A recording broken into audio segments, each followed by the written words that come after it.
Hi everyone, it's Darlene. Welcome back for another video. Today's video is a pretty simple watercolor where the water does all the work for you. I'm using this Summer Garden Set by Simon Says stamp, and it has matching dies. I'm going to be using those. I'm going to start off by stamping several of these flowers and leaves on some Canson XL Mixed Media watercolor paper. It's a white, very thin paper, and I'm just going to cover this whole area with a bunch of leaves and flowers. You can see I'm stamping both of the leaves at the same time. I'm using Versamark ink because I'm going to sprinkle it with some white embossing powder and heat it to set it. Now I know it's a little bit hard to see, but once I start coloring you'll see it. So here are the Zig colors that I'm going to be using. These are my Zig watercolor pens. I have kind of a medium, smallish kind of brush, and I'm just using this brush to dab on water. That's all I'm doing with it. So I'm going to start by coloring my first flower in light blue. I'm just being careful to color just outside the center and up the petal about 3/4 of the way. And I'm just brushing this on. It goes on really easily, and these colors are really vibrant considering they're watercolor pens. So once I'm done with my light blue, I'm going to take a shade darker. This is called Cobalt Blue, and I'm coloring the edge with the Cobalt Blue. Now it was a little hard to see how much I was coloring with the light blue, so you can see I didn't go up as far as I would have liked, but that's fine. I'm going to go back in when I'm done and finish off that area between the two blue colors. Now I'm making sure that I go outside the lines a little bit because my die is going to cut a little bit outside that outline, so I want to make sure all that is covered with color. So it's already starting to blend as I'm touching it with this light blue, but I don't want it to blend too much because I really do want it to blend with the water because you get a different look. It just looks more of a watercolor look. So I got some water on my brush here, and I'm just tapping my brush. I'm not blending, I'm just tapping. And you'll notice here that I'm just tapping where those two colors meet. And that's kind of where I messed up, and I'll show you why later. And it was just down that top left edge that I did that. So I'm going to go ahead, finish dabbing all this water. And then I'm going to work on the middle. The middle is going to be yellow, so I'm going to color the middle yellow, but I'm not going to the edge of the blue because I know they're going to blend immediately. And now I'm going to go back to my brush and I'm going to tap the area between the yellow and the blue. And this is going to get them mixing a little bit, but not too much. And the raised areas of the white embossing are going to prevent the yellow from getting too contaminated with the blue. Now I'm going to work on my next flower, use the same exact technique. Whenever I can use a technique that's repeatable, I like it because then I can relax while I'm doing the rest. So now I'm tapping in that color. Now while I'm doing this one, my other one's drying, and I'm noticing that where I didn't put water, I get a water line. So I'm going to go and put more water over there. So the key is to make sure that you get water covering the whole entire petal so that you don't get water stains. And you can see I had a little blob of water in there that I just took off with a tissue quickly. When you use the tissue, it might remove a little bit of color, but you can always add more back in later. I noticed as I was coloring this last one that my yellow didn't blend very much on the top flower. So I just added a little more yellow and tapped it with some water and really got the blending going a lot more. So you can always go back and change things, add things, you know, dab up water or do whatever you need to do to make it to where you like it. Now I'm going to start on the next set of flowers. These are using pink. It's just called pink. It's a really hot pink color. I love this pen. And then on the outside I'm doing the edges with light violet. Same technique, just dabbing in some water. And after I'm done with this whole thing, I'm kind of realizing I probably should have gotten a brush that didn't hold so much water. There was so much water going down on the paper.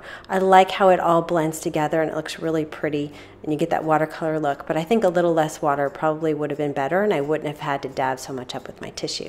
And you can see with these three right here, it was so wet, the petals were so wet, I did not want to go in there with the yellow on the inside until it had a chance to dry a little bit. So you can always give it a little bit of time, and I ended up dabbing a little bit with the tissue to make sure that I didn't get complete orange in the middle by that pink running in. The leaves are going to be super simple. I'm just going to take a green marker and I'm going to run a line down the middle of each of these leaves.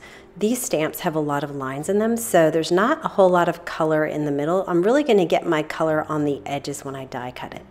So after I did the center, I took a pen called light green and I colored the sides just up to where they met the other green. I didn't want to blend them too much because I want the water to do the work for me. And then again, I'm just getting some water on my brush and I'm just tapping it being really careful. These greens are pretty close together in color, so if I do brushing at all, it's really going to blend them together. I'm not going to be able to see the difference between the two greens. So I'm just going to tap it in there. And I did it with the rest of the leaves that were on the sheet, and I let it dry. Now I did go in there and dab a little bit of the excess water to speed up the drying a little bit, so that's one thing I did do. Next, I'm going to use the matching dies to die cut all these flowers out with my Big Shot machine. And then I'm going to arrange them in a bouquet in the middle of a piece of Neenah Solar white cardstock cut to 4 1/4 by 5 1/2. And I tend to do a lot of deliberation with this, so I skipped that whole part and I jumped to where I had them all laid out the way I want them. The next thing I want to do is pick up this entire arrangement at the same time and put some adhesive on the back without having to rearrange all my flowers. So I have this masking tape and I've got it ripped up into little pieces because I've used it several times before on other projects. And so I find that having smaller pieces really press down on my arrangement help to make sure that I get everything covered. So I'm just going to put enough pieces to make sure that every leaf and flower has a piece of masking tape on it.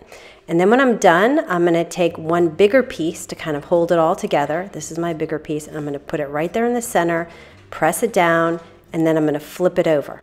Now I don't know if you saw that, but one of my leaves just flew out. So I'm missing a leaf, and I decided I'm going to go ahead and pick this up anyway, and then another one came off. I think it didn't happen to me the first time. I think part of it is that my masking tape is getting a little worn out. I know there's some dog hair on it, and that prevents everything from sticking. But it was only a couple leaves. It was not a big deal, so I just put them on the masking tape and continued on. So here's my Tombow Mono Multi-Glue, and I'm just going to cover all the pieces. I'm not going to worry about going in between the pieces. I'm just going to make sure that every single piece has some glue on it, and all the parts that are showing have glue. You see one of the pieces did move a little bit, so I just put it back into place. All right, so once I have glue over the whole thing, my daughter was actually screaming at me, "Come on, let's go, let's go." So I did this really quickly, and I just put it down and flipped it over. And when I peeled off the masking tape, just make sure you do it really carefully and slowly, that nothing pulls off the cardstock. So I'm going to pull all of this out. I noticed that my bouquet was a little bit too low on my cardstock. You can see I'm trying to move it up a little bit before the glue dries, but it's already pretty well on there. So I just decided to leave it as is, because the thing is, I measured this at 4 1/4 by 5 1/2, knowing that I would trim some out just in case this happened. So I'm going to go ahead and trim just off the top since it's a little lower than I want, and it actually turned out pretty well, so it looks pretty centered at this point. I wanted a sentiment that was long and thin, so I pulled this sentiment from the Scribbled Flower Set by Altenew, and I always try to use the edge of my cardstock so I only have to trim out one side. So I stamped it with some Versamark ink, and I'm going to put some white embossing powder on top, and then I just have to trim out the top. So I ran that through the trimmer, and then I'm going to make a banner out of it. I just put a dot about 1/4 of an inch in at the center, and so then I cut to that dot from the middle and then from each side. So up the center to the dot, and then from each corner to the dot, and that's how I usually make my banners. Okay, so I'm going to adhere my watercolor panel to a Hero Arts note card. I love these note cards because they're black on the outside and they're white on the inside, so you don't have to worry about putting another white panel on the inside for your message.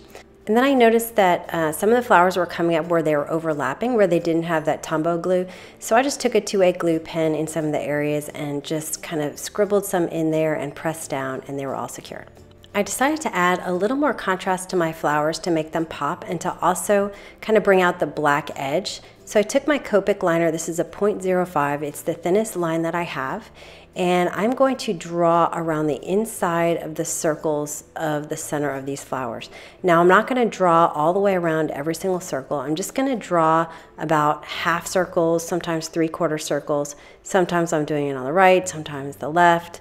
And I'm just making it really random. I'm not sure exactly why I did. I just thought this would be a little bit more interesting than to color them all around in the full circle.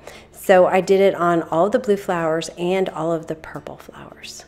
And so here you could see the finished flowers. They really, really make a difference in making these flowers pop off the page.